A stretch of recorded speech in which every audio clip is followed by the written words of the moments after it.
Plague Journal in the year 2020, Jacob Oliver Lane Walker. Without making this a gratuitous study in the selfishness we humans are ever prone toward, my desire is to look at my fight against that slide towards self-focus during the pandemic of 2020. Tears and lamentations were seen in almost every house, especially in the first part of the visitation, for towards the latter end men's hearts were hardened, and death was so always before their eyes that they did not so much concern themselves for the loss of their friends, expecting that themselves should be summoned the next hour. It has seemed that too much of any one sensation brings a numbness, and the regularity of tragedy changes our definition of tragedy. This pandemic entered at second place on the list of things that cause distress. I had lost a man who was like my second dad on January 16th, 2020. He died after weeks of 12-hour days at Los Robles Hospital. His name was James Franklin Barnett III, and when the pandemic hit with its full force, James Franklin Barnett IV simply said, "Welcome to my world." My life was not endangered from hour to hour, yet I could not give but a passing thought to those in the throes of the pandemic. Death was before me, and my concern was for myself, my family, and my dear friends. The pandemic created a space and confined me to it. I worked within that space to maintain progress, lest I stagnate in despair. My aim was to remove myself from the myriad demands on my concern. I sought to focus on my neighbors, and in a community reanimated by many faces and voices I scarce imagined meeting again, I found roles to fill and joy to be claimed. I chose to create rather than to consume, to relish the intimate moments with family and friends created by this oh-so-pervasive calamity. My focus was not on the thousands of dead or highly debated government responses, but it had also turned away from myself and alighted in that land flowing with milk and honey, populated by my dear family and friends. Overall, quarantine began productively. I used this space it had carved for me to focus on the lives of others and attend to them well. I also, as it was healthy, turned inward with the goal of understanding myself. Before unprecedented times was the most repulsive of cliches, I enjoyed the novelty and used the pull towards self-absorbed worry as a compass to know what to run against. At this point, the pandemic was manageable, enough to be positive, a catalyst in my life. But it just dragged on. A poem. It wasn't supposed to be like this, yet this is. It wasn't supposed to be like this, yet the morphine drips, and the Alaska, the Montana man, his broken nose once straight, slips. It wasn't supposed to be like this, or maybe it was. Maybe the story is not garden boxes from toolboxes, but the warped wood that peels away, even as we try to grow heirloom tomatoes. It wasn't supposed to end this way. Watery blue eyes, pale in the room, unsure of the room, the faces. Nothing behind them now, but a muddled used-to-be man. Blooms of soft pink petals, tended by one. A poem on the death of James Franklin Barnett III. Death is not a kind thing. It happens, sometimes slowly, sometimes not, but then it sticks around, and it's up to you to wade through it. With the pandemic came attention-grabbing death. Of course, it's always there, but a new pervasive agent of death is sure to grab headlines and the eyes glued to them.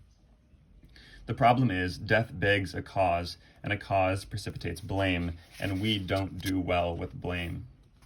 So in a time, one that some might call unprecedented, when we have a globally shared condition, many of us humans cannot but fletch arrows of blame, tips laced with accusation, and let them fly.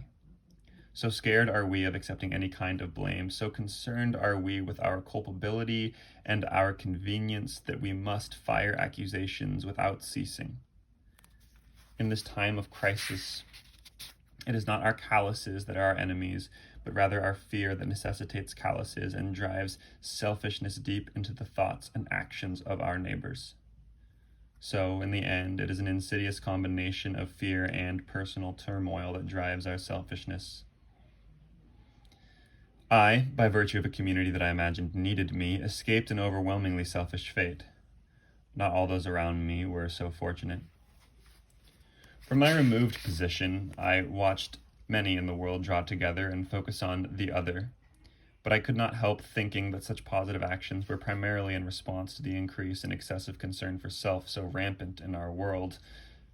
All the while, many thought, "Oh, this will end soon," but it just dragged on.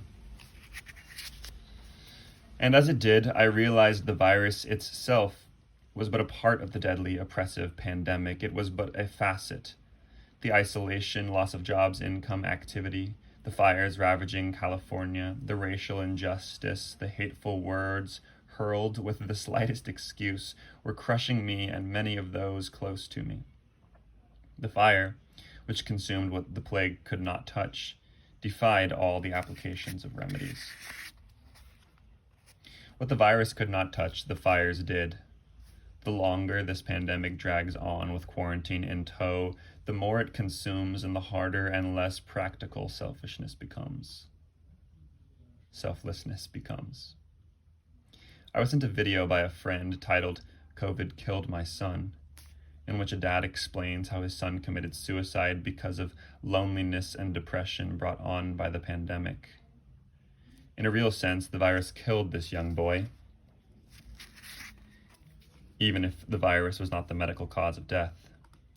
What the virus could not touch, the fires of isolation and loss incinerated. With this realization, a new field demanding a new level of selflessness was opened. Simultaneous with the consuming distress of the pandemic was a sometimes overwhelming draw to keep my friends and family from that kind of tragic isolation. Figure 1.1, whittled trout, part of my attempt at creating.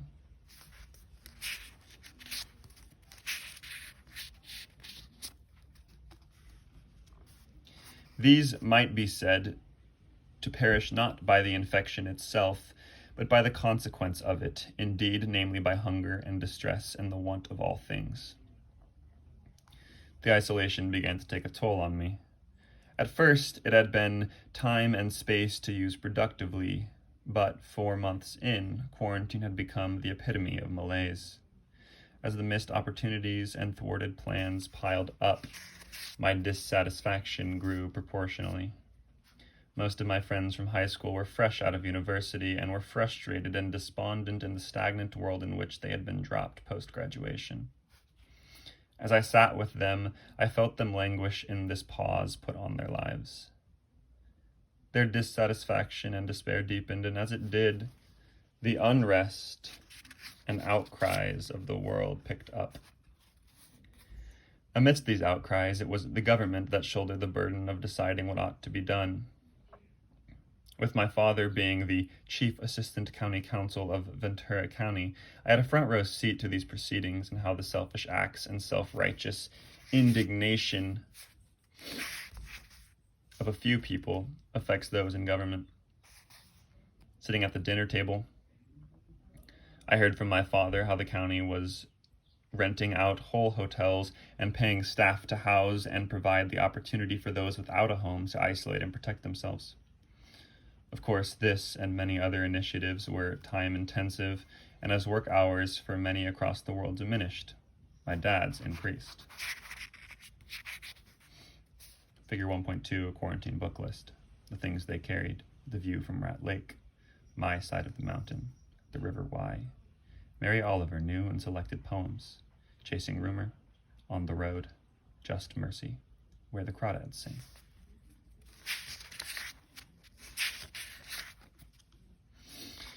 He was working hard to attend to the real needs and reasonable concerns of those in our community, and so I became ever more sensible of the selfish actions of those in our community.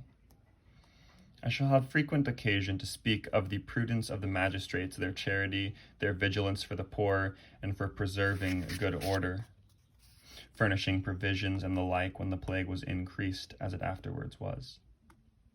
Those in government, by nature of their position, are compelled to be selfless and look after the multitudes, who are free to be selfish, and so often express that freedom. One night, I was returning home from climbing with two friends and called my parents to ask if they would turn the spa heat on for us. My dad paused and responded apologetically that he had written a law that morning prohibiting being in a spa with anyone not in your immediate household, and that it would look rather bad if his son were to break that law the very same day it was written. Selfishness and compliance fought in me, and compliance prevailed. But the perennial draw towards the selfish surfaced once more. I watched my dad write more and more laws, deal with more and more issues, and all the while we called them temporary fixes to a temporary problem. But it just dragged on. There were a few groups in particular who eschewed the ordinances that did not suit them. There were a few groups who chose selfishness over compliance, and one of them was a particular congregation of Christians in Newbury Park. This church insisted on meeting in person, inside, and without masks or social distancing. The sheriff did not have authorization from the county to forcibly put an end to the meetings, so the county took legal action, and a complicated succession of events ensued. In all that, I was amazed at the selfishness of the parishioners and the harsh indictment my dad received from those of the same faith for simply upholding the orders of the county health officer. Such selfish actions from those of a faith expressly set against selfish actions was disheartening. Doubtless the visitation itself is a messenger of his vengeance and a loud call to that nation or country or city to humiliation and repentance. The virus has been used by many as a reason for and a weapon of discrimination, but it has also been a reason to rally together and acknowledge shared humanity. The pandemic indeed is a calamity and a crisis and an unprecedented time. It is a catalyst for selfishness, but it is an opportunity for selflessness and unity also. And as our man Defoe reminds us, there have been plagues before, and we humans are not so different from those who endured those diseases. My only hope is that I will emerge this time with an enduring propensity for temperance and an awareness of my selfish tendencies. My hope is to be a member of my community primarily, and only secondarily an assenter or dissenter. A poem. And when things open up, I'll get in my car and drive to where rocks and velvet collide, sitting content, knowing the signs. Come in, we're open, again, have meaning.